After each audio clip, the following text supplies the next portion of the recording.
Hello and welcome. I'm Lisa from Mythical Witchery. Welcome back to my channel. If you've never been here before, then welcome. I'm glad to have you.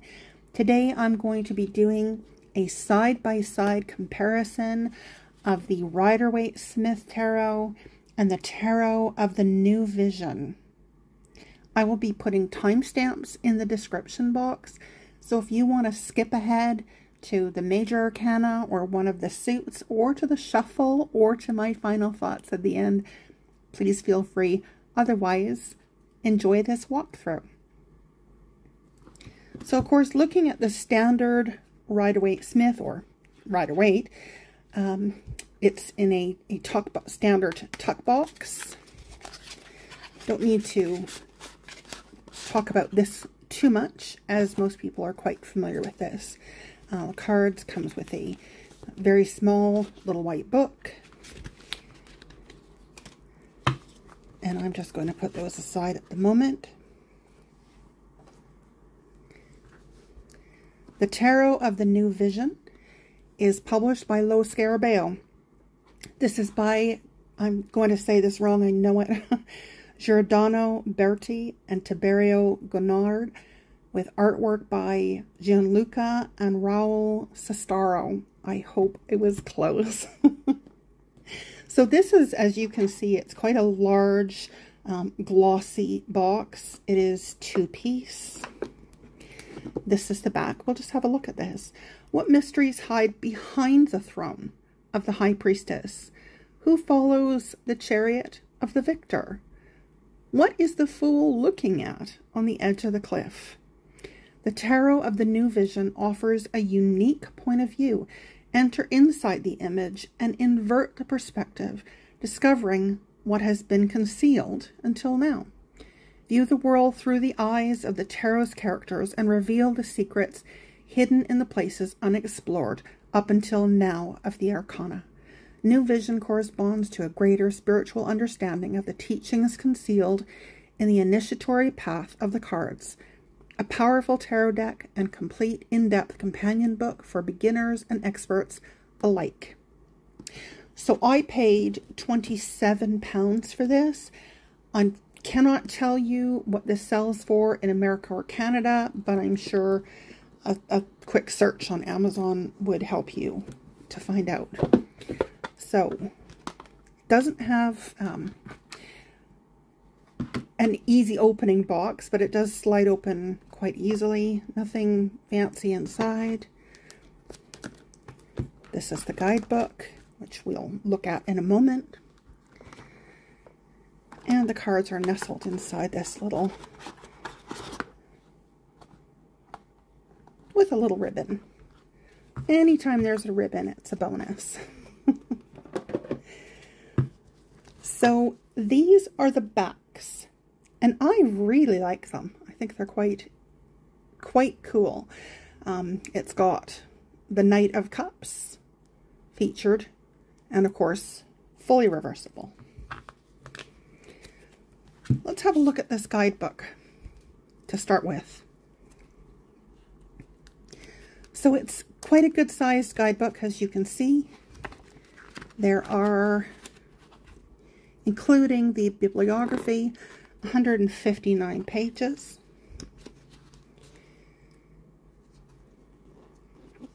There's the introduction, forward, a section talking about why they've done what they've done, and then of course all of the cards indexed. I thought we could have a little look at this. By standing behind the iconic figures on the cards, we can now, through our imaginations, have the precious chance to see the world through their eyes. What is the fool's vision of the world? What views are offered through the Empress's eyes? Who is watching the hanged man's torture, and why? What is hiding behind the Emperor's throne? Who traverses the mysterious swamps in the light of the moon? In addition to the clear perception of inner vision, painstaking research into the symbolism of each card informed many logical conclusions about what details could be hidden or just out of sight in the original illustrations. So I really love this. I think it's an interesting perspective on the tarot and does give a new vision. The cards themselves,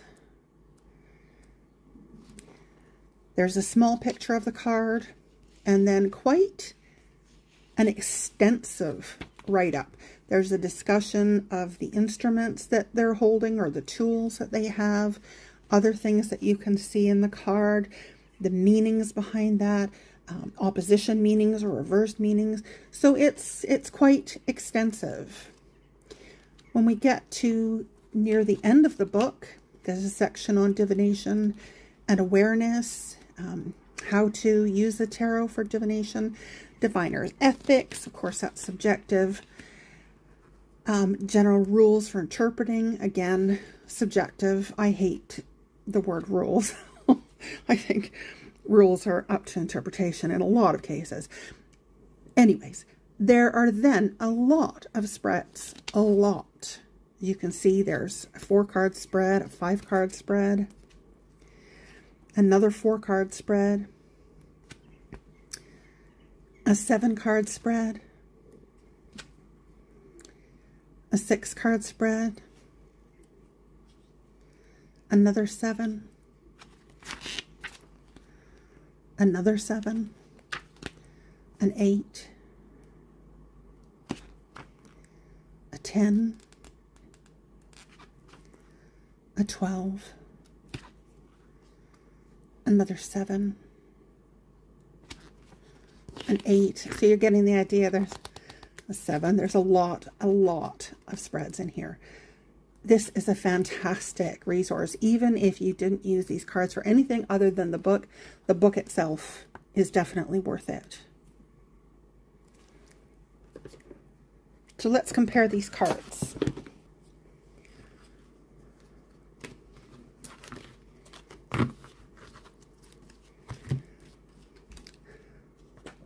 So for size,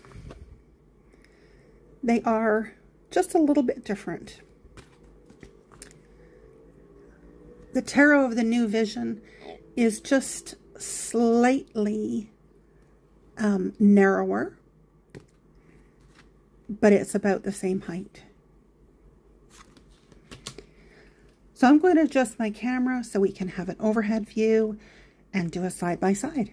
I will be right back.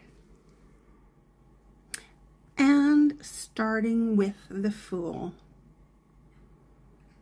So I really love this. We can see all of the elements that should be in the cards plus more. Of course, in the standard Rider-Waite-Smith, he's standing on the edge of the cliff. We don't know what's there. We don't know what he's looking at. Here in the distance, we've got a volcano that's exploding. But anyway, off he goes. He is going on this grand journey.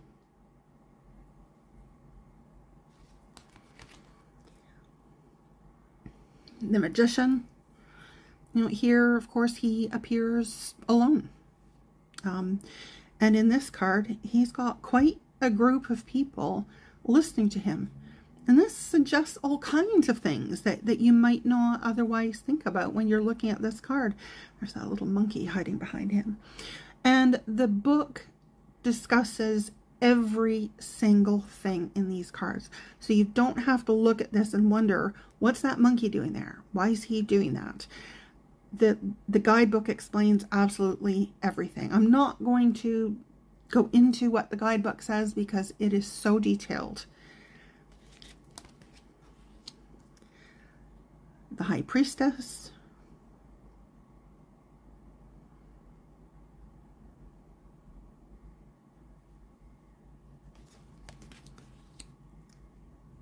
The Empress. I love this.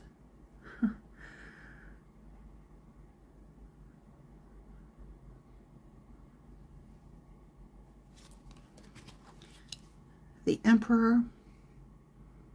Of course, here we're looking at the back of his throne, which is really interesting because it shows him on the back of the throne.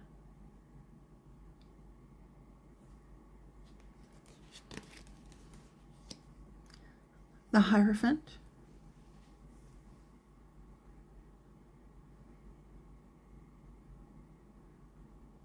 I have to check the guidebook, but I'm wondering if this is supposed to be, no, it's not. I thought for a second it might have been a mirror, but it's not. It is mirroring what's on the other side. Let me just have a look at the guidebook and see what that has to say about that. And the guidebook just refers to that as being a carving, a sculpture, a bas relief. There's a lot more to it than that. But the Lovers.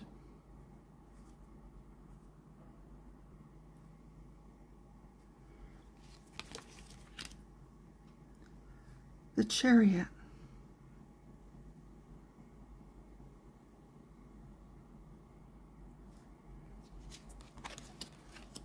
Strength.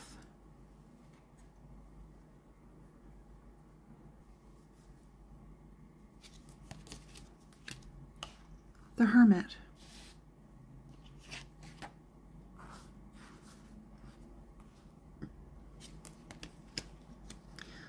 Wheel of Fortune.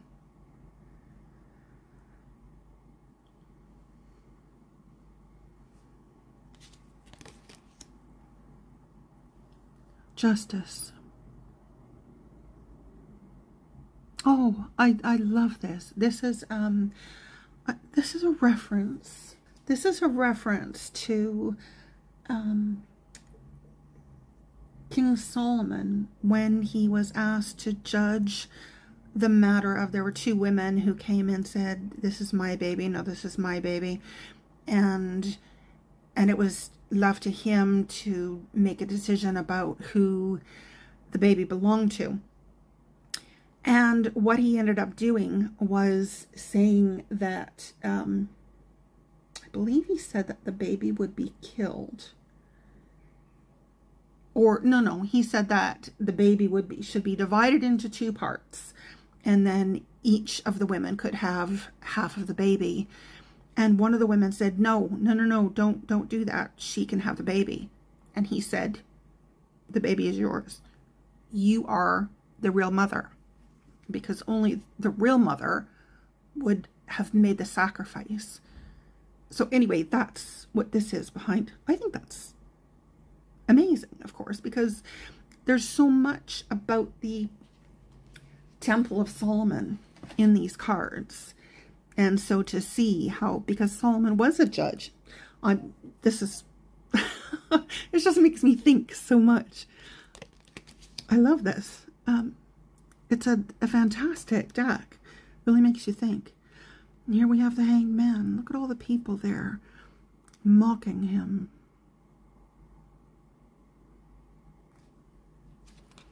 Fascinating. Death.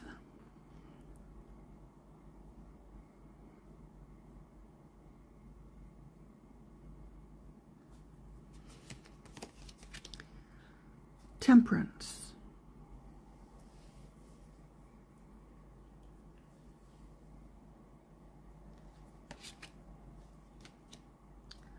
The Devil.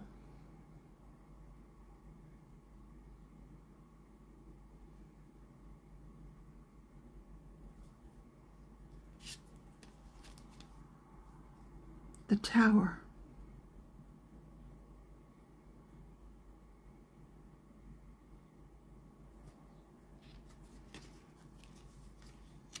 The Star.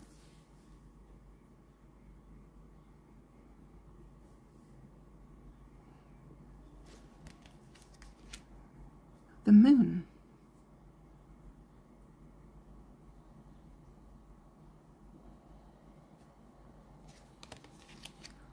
The Sun.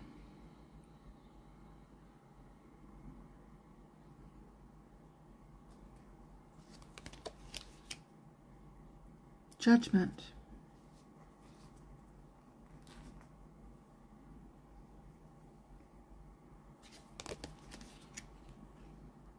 The World.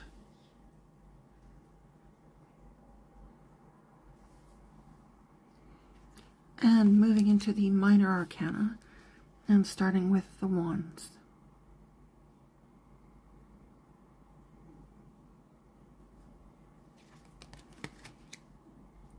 The 2,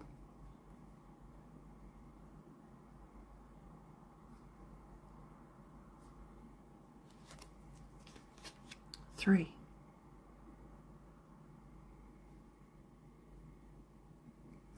interesting.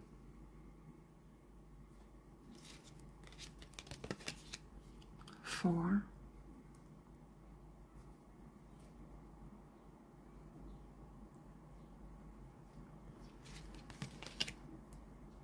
5,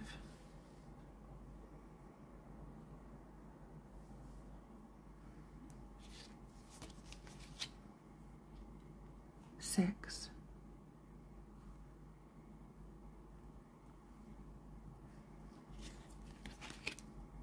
7,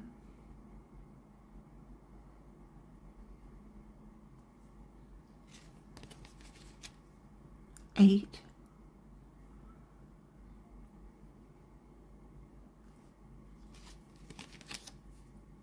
9,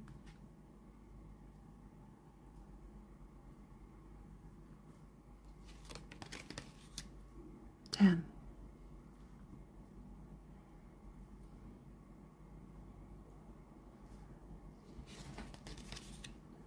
'The Page or the Knave. Hello, Jelly Bean. If you come up to say hello, don't touch my camera. The Knight.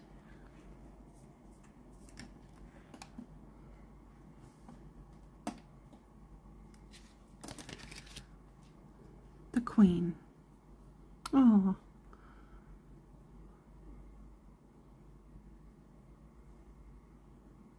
Well, it's so interesting to see what's going on behind the character. And the King.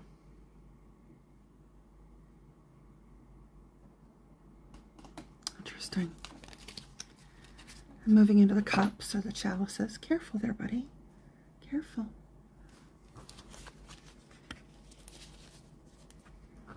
Okay, you're going to bump my camera, aren't you? You be careful. Sorry. Okay. And the 2.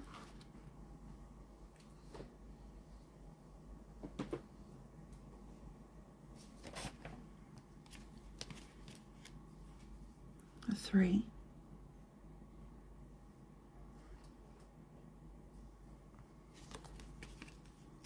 4.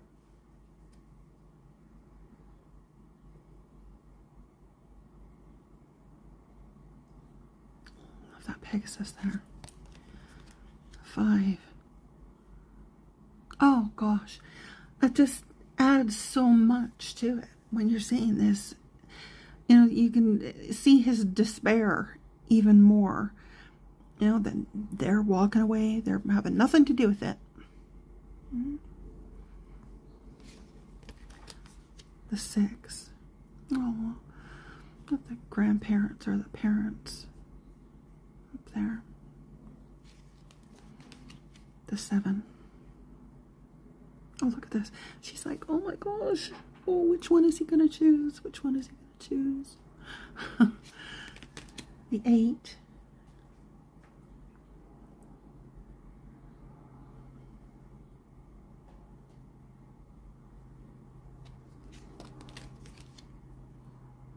The 9.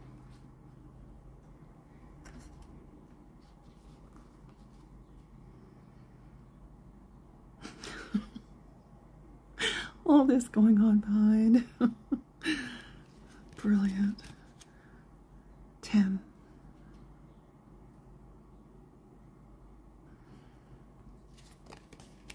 The Page or the Knave.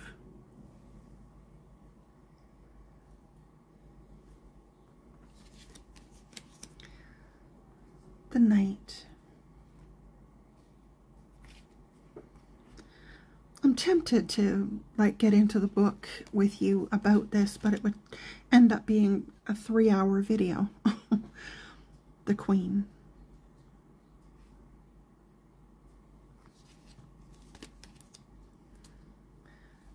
The King.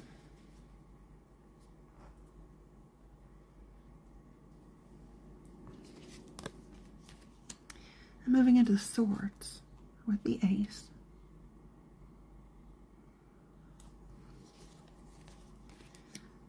Two.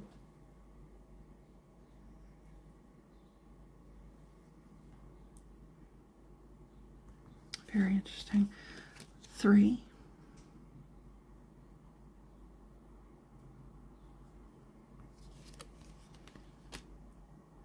Four. Wow, totally different perspective on it. Wow. Five.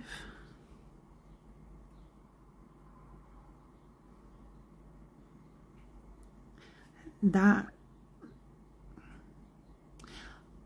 Oh gosh, I love this deck. Oh. The six.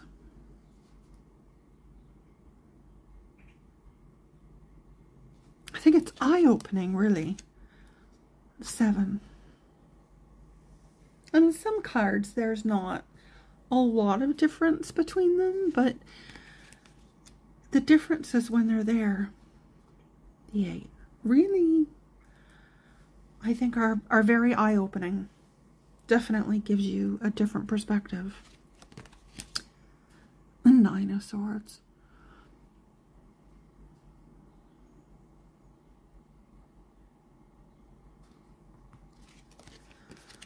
The 10.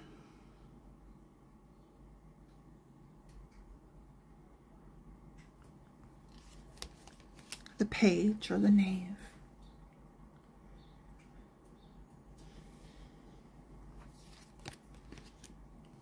Knight.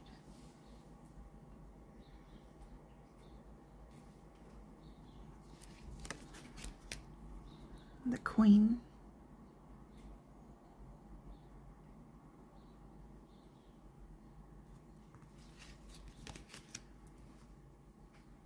And the King. I love the fact that with the, is it bas relief, that so you can still see these important figures, but you're also, you know, getting the view from behind them as well. Very clever. And oops. And moving into the Pentacles.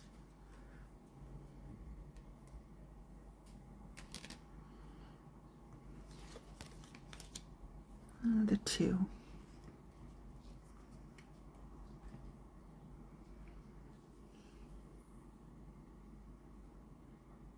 Oh, very interesting, isn't it? With the sheep and the crow or raven up there. Yeah, very interesting. 3.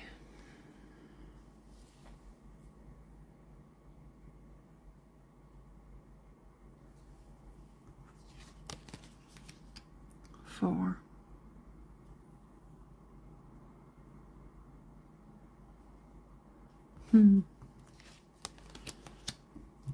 5.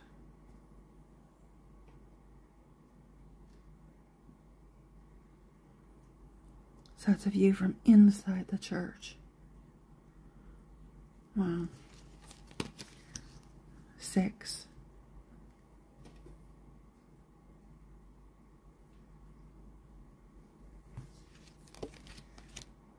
7.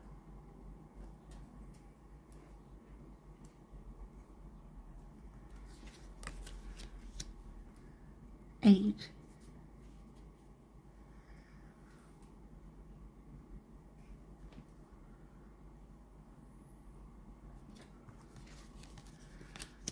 9.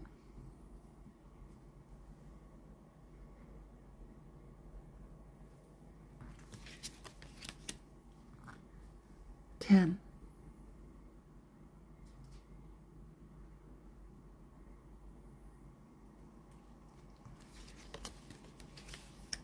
'The Page or the Knave.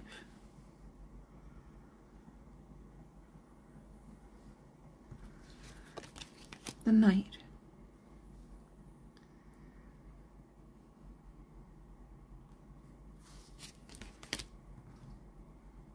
The Queen.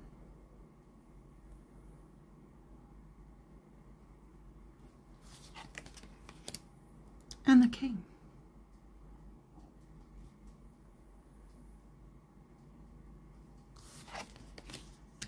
Okay, so I will adjust my camera again, and we will have a look at how it shuffles.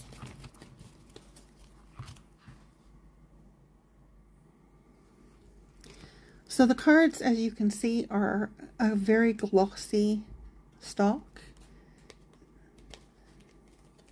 They're quite flexible.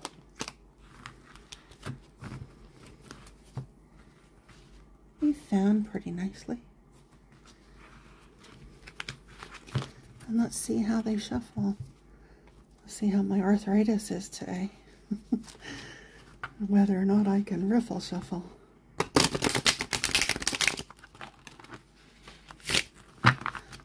Not bad. Not bad at all. Let's do another one. They are a nice flexible card, and they riffle shuffle very well.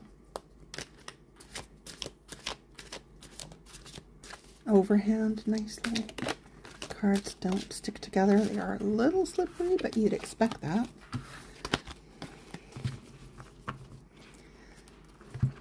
Okay, let's take a quick look at one of the cards in the guidebook, and we won't read everything, but we'll just have a look. So to give you an idea of how the guidebook handles stuff. So we've got the 10 of Wands. So here we go. With great difficulty, a young man carries 10 poles that have sprouted new shoots. In a nearby field, we see an old man, not visible in the original version, reaping the harvest. The young man represents the enthusiasm that pushes us to face any experience, love, work, or even everyday life with vigor and innovation. The old farmer, however, represents the tradition that leads to following old, tried, and trusted ways to the letter. The meeting of these two characters leads to a complex and necessarily ambiguous meaning. On one hand, the card represents energy for new ideas, relief from effort, and the improvement of life. On the other, we see the consolidated experience that leads us to recognize and avoid mistakes. Main meanings: constant effort will bear fruit, but at a high price. It is a good idea to delegate a part of one's workload. Earnings will only be temporary despite the effort. Opposition, a period of problems, uncertainties, oppression, fatigue, and dissatisfaction is ahead. There are problems connected to feelings and sexuality. Excessive expenses are a symptom of neuroses. Interesting. Interesting. I'm not sure that I agree with all of the meanings that are listed here, and some of them are quite different, but still very interesting. Let's see if we can... Okay, we've got a major arcana here. Let's see how the book handles that. So this is Judgment.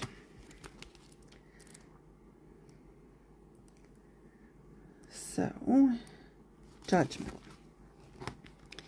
This card, with the exception of a couple of details, is basically identical to the original, as an angel seen here from behind is completely covered by cloud except for its red wings and blonde head. We've got it here. The heavenly messenger holds a trumpet complete with flag and a red cross on it. The sound of the trumpet appears to awaken the three characters shown in the lower part of the card. Awakening conscience. A woman, child, and man, their arms outstretched as though reaching toward the angelic sound, come out of their wooden coffins. Coffins symbolize the tombs of the conscience that open from the inside when a greater strength imposes reawakening. This strength is transmitted by a mediator who, for convenience, we identify here as an angel, even though its identity cannot be precisely defined. Anyone can become the angel, awakening others, perhaps without even knowing, but most of the time, obviously, this reawakening happens thanks to a master's leadership. Place for transformation. The coffins need no further explanation in order to assuage fearful reactions. Symbolically, each coffin is a door leading from one existential dimension to another. Essentially, a coffin is a place of metamorphosis for the body, mind, and spirit. The three characters coming out of the coffins represent these three dimensions. Going down into the coffin can be simulated with an initiation rite, while coming out suggests a psychic rebirth, a discovery of a new awareness that demonstrates itself as physical well-being. The tomb can also represent the end of anguish, the dissolution of suppressed desire or ambition that has faded away and disappeared into the distance, like the birds painted in this card. And it discusses the language of birds, symbolism. I'm not going to read everything. The sea of existence, and then main meanings and reversals or opposition meanings. So, that is the Tarot of New Visions. I really do like it. I think the guidebook is very detailed, gives lots of information, lots of good information. I'm not going to get on with everything in it, but, you know, as someone... when people have been reading tarot for a long time, you do develop your own, you know, kind of interpretations that may be a little bit different than what you're going to find in a book like this. Because obviously the book is written from the perspective of someone other than myself. So I wouldn't expect everything to be the same. But still, the perspective of someone different, plus of course the new perspective given in these cards themselves, I think is fantastic. So what do you think? I'd love to hear your thoughts and opinions. Share them in the comments below. Is this a deck that you have? Has it ever been on your radar? Is it a deck you're thinking about buying? I hope that this flip through and side-by-side comparison was helpful in some way. If it was, please give this video a like. That helps my channel to grow. Please subscribe if you haven't already, and hit the notification bell if you'd like to be notified anytime I upload a new video. So thank you so much for joining me today. Until next time, may love and laughter light your days. Bye for now. Have a fantastic day.